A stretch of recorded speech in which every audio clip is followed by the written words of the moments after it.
everyone, and this is my review for WWE Smackdown Live on April 25th, 2017. And, I'm not going to say that the entire show was bad, because I thought there was some good snippets in there, but I thought there was some kind of meh. It was a little bit more meh of a SmackDown this time around. And I'm not going to lie on that one. I didn't really enjoy this show probably as much as some of the other ones.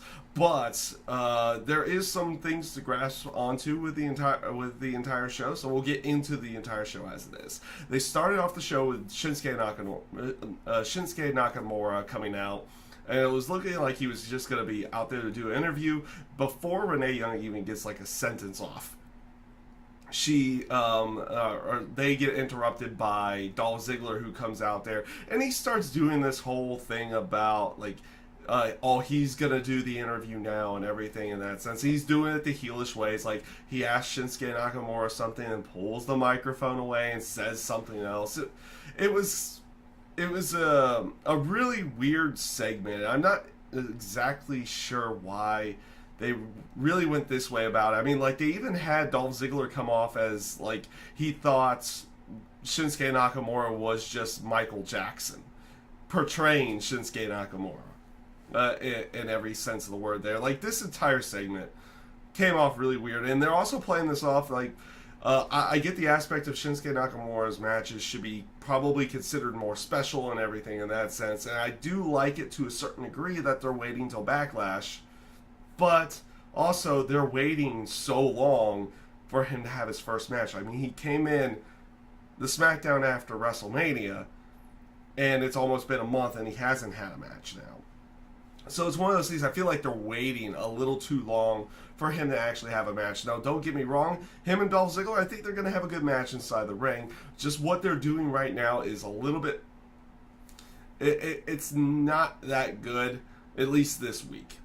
In the sense of everything. But Dolph Ziggler does attack because Shinsuke Nakamura does turn the tides and kind of does the exact same thing back to Dolph Ziggler. So Dolph Ziggler attacks Shinsuke Nakamura, goes for a super kick, but he gets hit with the exploder suplex and then Shinsuke was lining up for the Kinshasa, which I'll probably never say that name properly in any way, shape, or form, but Dolph Ziggler ducks out. Again, not a big fan of this segment, but it was what it was in the end. Up next, you had AJ Styles going up against Baron Corbin. I thought this was a good match between both sides, and they just had AJ Styles go over in this one. And again, they're kind of telegraphing this whole aspect of Kevin Owens going over at Payback. That's what you get the feeling of in some of these SmackDown feuds that are going to be happening with the Raw pay-per-view on Sunday, where Kevin Owens is going to be going up against Chris Jericho. You don't get that feeling that Jericho has a chance of winning in any way, shape, or form. In that sense of it, but he was on commentary during the entire match to go along with it. The match with AJ Styles and Baron Corbin, again, I thought was really good. Interesting to see, or I won't say necessarily interesting, but you would figure they would have tried necessarily protecting Baron Corbin a little bit more, but it doesn't seem like they always go that route. They do have AJ Styles go over clean in this match, albeit with a roll-up. To go along with it. Kevin Owens attacks AJ Styles after the match, basically going after his next number one contender right before he faces his current number one contender. Sami Zayn comes out to make the save. You see Owens kind of duck out. So Sami ends up going after Baron Corbin. He hits Baron Corbin with the haluva kick. Owens attacks Zayn, gets rid of him, and then gives Styles a pop-up powerbomb. This wasn't a bad segment, and it builds towards AJ Styles and Kevin Owens for the Backlash pay-per-view, but it also kind of maybe sets something up between Baron Corbin and Sami Zayn. We'll see where they end up going with all this inside of there. This is one of those segments that I kind of like throughout the night, in the sense of everything. And another segment that I ended up liking, and I think there's a few more segments that came off rather good than not good throughout the night, because I liked the Charlotte interview backstage, where she talks about like everybody has blood, or like I think the phrase was that she has gold running through her veins and she needs the title to exist. So it was all about the match that night for her inside there, and it ended up coming off as a really good promo, and it really didn't even come off as an aspect. Yeah, she comes off as still arrogant and everything, but it doesn't even come off heelish, and you're kind of seeing a little bit of a difference, and you'll see this a little bit later on in the night, that Charlotte's not necessarily going to be a full heel on SmackDown, at least for the time being. And like I said, I'll talk about that a little bit later on in this particular show about what happened at the end of SmackDown to Charlotte and Naomi's match. But up next to talk about is this whole beat the clock challenge thing. First, they kind of just announced it out of nowhere. They're having a beat the clock challenge, 2 tag team matches. Team that wins the fastest gets a shot at the tag team titles at Backlash. The first match was Epico and Primo going up against American Alpha. Match. The one downside to this match at a certain point in it, because they did play off the aspect of both teams going after pinfalls really quickly and everything in that sense, but then all of a sudden they start throwing headlocks and like wear down moves in there. It's like, wait a minute, you're trying to beat the clock. Shouldn't it be like move, like try to hit your big moves really quickly and everything in that sense? And you didn't get that vibe in this match, even though it was only a 5-minute match. You didn't get that vibe that there was a sense of urgency in it. You did get that a little bit more in the second match with Breezango. Before going off to that match, they did have American Alpha go over. I like the aspect that they were able to do their finisher almost on almost out of a nowhere situation. Like I forget if it was Primo or Epico. I keep forgetting sometimes. And it's not to say that they're twins or anything in that sense, but sometimes I just it slips my mind who was in the ring at that time. But one of the clones misses like their clothesline or something in that sense, and they immediately go into grand amplitude to get the victory. The match itself was decent. It was just like it lacked a sense of urgency that it probably needed for this particular match, and it just didn't come off that way. Now you did get that sense of urgency in the Breezango Ascension match, and well, like I said, you kind of got that sense of urgency. You kind of worked for the challenge. The first match ended in 5 minutes and 17 seconds, so you got to beat that time, which they do have that shorter match, and Breezango goes over. They kind of telegraphed that one of these two teams was going to go over in this sense of everything, because a lot of the times they do have the final match determine the winner. In most cases, and by determine the winner, they usually beat the clock in the last set of matches to go along with it. They don't always do it, but they were kind of telegraphing it here, only having 2 matches. Like, oh, they set a time, and let's go beat it. Now, don't get me wrong, it works for this whole beat the clock challenge thing, but if you've noticed what they've been doing, they've been kind of taking guys who have been jobbers as of late, and now they're pushing them up to the top contendership. Breezango's kind of always been that way. Of course, the Ascension has been that way as well. They haven't tried doing it with them yet. I don't know if they're going to actually do that. But now Breezango is the #1 contenders for the SmackDown Live tag team titles.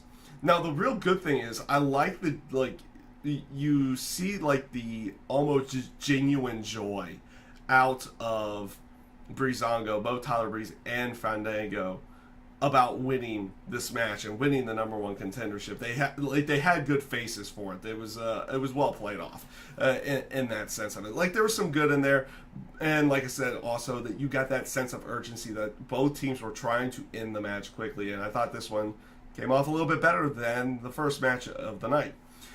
So now what to talk about is they advertised a thing about Rusev. Now, he's been out with injury since before WrestleMania, and now he's on SmackDown Live. So they had him cut a quick promo about why he hasn't been on SmackDown Live, and So you go to an iPhone segment or like a smartphone segment where it was filmed with a smartphone or something in that sense, and he says like he doesn't like Daniel Bryan, he doesn't like Shane McMahon, he doesn't like the aspect of being on SmackDown, and the only way that he would wrestle is if he was given a WWE title. Oh, you would assume would be a WWE title match at Money in the Bank, and if it doesn't happen, he's just gonna pack his bags up and go home, and not show up to SmackDown ever. Now, again, this buys them time for the aspect that he is out with injury and everything in that sense. So it kind of plays off something. It's like, oh, he's not showing up for this reason. He's not actually hurt. He's this while he's probably at home still healing from that particular injury. I like this promo. It was short to the point. Came off good. I liked it, and you'll wait to see what they decide to do with this and everything in that sense, and we'll see where they go with it, and see if they actually have him in a title program after this Jinder Mahal and Randy Orton promo or this program is done with whomever comes out on that one, which I'll talk about here in a couple moments because I'm not gonna lie, I am kind of liking Jinder Mahal. Though I will talk about that in a few moments, because up next you had a Becky Lynch promo, which also brought in the trio of Natalya, Tamina, and Carmella, of course with James Ellsworth around as well. So she was cutting a promo on everything with Charlotte being on SmackDown Live and everything in that sense. They come in, and of course, like from the week before, they're not happy, and they're kind of forming up a trio, and they're basically telling Becky's like, where do you stand? You're either with us or against us. And it wasn't bad there. That like they could be foreshadowing maybe if they want to turn Becky Lynch heel or something in that sense, that she could be the actual leader of this particular group or something to go along with it, or they could just be playing it off that maybe Becky will eventually join up with Charlotte or other people to take on this trio of women to go along with everything. But not a bad promo. I kind of liked where they were going with it. It leaves you something for down the road.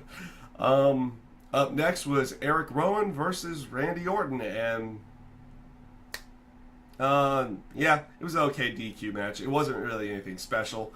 Eric Rowan's kind of in that spot now. It's like, oh, he came back. He was going to join up with Bray Wyatt. Bray Wyatt's on Raw now. You're on SmackDown. Well, what's he going to do now? In that area of everything. Like I said, the DQ match, the no DQ match, it was fine. It wasn't anything special in the end. Randy Orton goes over in the match itself. You had your typical spots that you would get in there. You had your table spot, kendo sticks, things like that. You had all of that around. And after the match, Randy Orton starts cutting a promo on the House of Horrors match, and still saying, it's like, I don't know what it is, but I guess I'm gonna find out. I didn't really care for that portion of the promo. Now, this is where I thought it kind of got good. Jinder Mahal comes out after Randy Orton was talking about the House of Horrors match, and he starts cutting his promo on Randy Orton. And don't get me wrong, he's still doing a very basic heelish promo, and he's still doing almost a very basic heelish like foreigner promo in the terms of foreigner and as a foreigner to the United States. One line I did like what he said. He said, "You shouldn't be worried about the House of Horrors because I'm the real horror here." That was a good line. I like that one.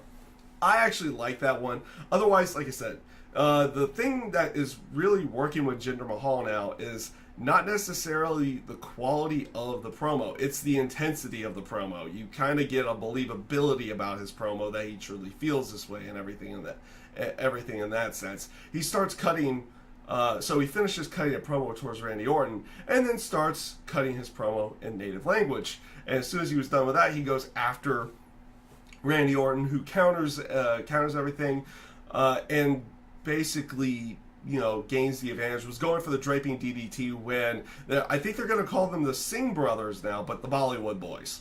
The Bollywood boys come out. They help Jinder Mahal, and they leave Randy Orton laying after the half Nelson slam, and Jinder Mahal takes the title with him. And then when they come back from commercial break, you have Jinder Mahal and the Bollywood Boys leaving in a limo, and you have just Jinder Mahal, like, you know, holding the title up in the air while he's leaving. Now, granted, this is going to telegraph that the House of Horrors match isn't for the WWE title, because the SmackDown right before, it's gone, and now he's going to probably show up at the pay-per-view without the title, in that sense of everything. So I like the segment in the end.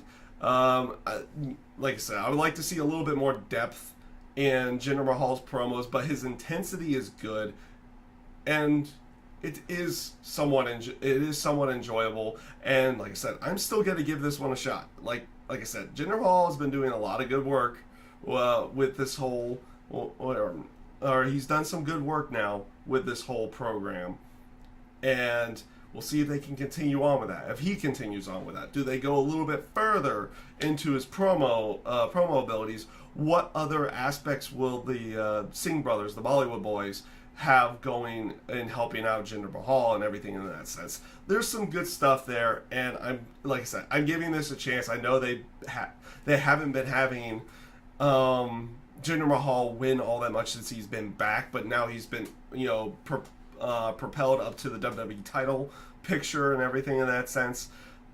But we'll see how everything ends up going. Right before the main event, Naomi had a promo, cut a pretty good promo about the match.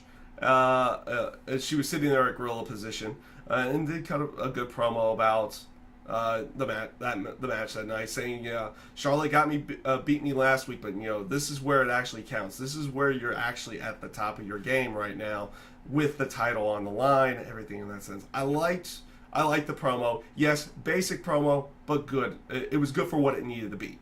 And this led to the main event of the night, which was Charlotte versus Naomi. This was a good match. Again, another good match from them in there. Yes, does end in no contest with the aspect of Natalya, Tamina, and Carmella coming out and attacking Charlotte and Naomi. They went after both of them in this sense of everything. They didn't just go after one, though a lot of the focus afterwards does go towards Charlotte, with all three of them standing tall at the end of the night, and still leaving that question mark of what is Becky Lynch gonna do to go along with everything, because she doesn't come out to help in any way during this portion. But like I said, the match itself up to the finish, I thought was really well done between both of them. You can kind of tell Charlotte is a step ahead, or even two ahead of Naomi in the terms of her you know, the in-ring abilities and everything in that sense, where Naomi's probably more of just an athlete. Like, you can tell there's a little bit more psychology towards Charlotte in that sense of everything. You could just kind of see that she's kind of above most of their levels at this point in time in the terms of her in-ring work and how things end up going in that sense. But in the aspect of everything, it doesn't mean that Naomi's bad or anything in that sense. It just means that you got a really good person up there that's way up there in the terms of the ring skill, and they're able to bring out good matches with pretty much anybody. And they bring out a good match. Charlotte brings out a good match here with Naomi. They did last week as well, and they did it again here.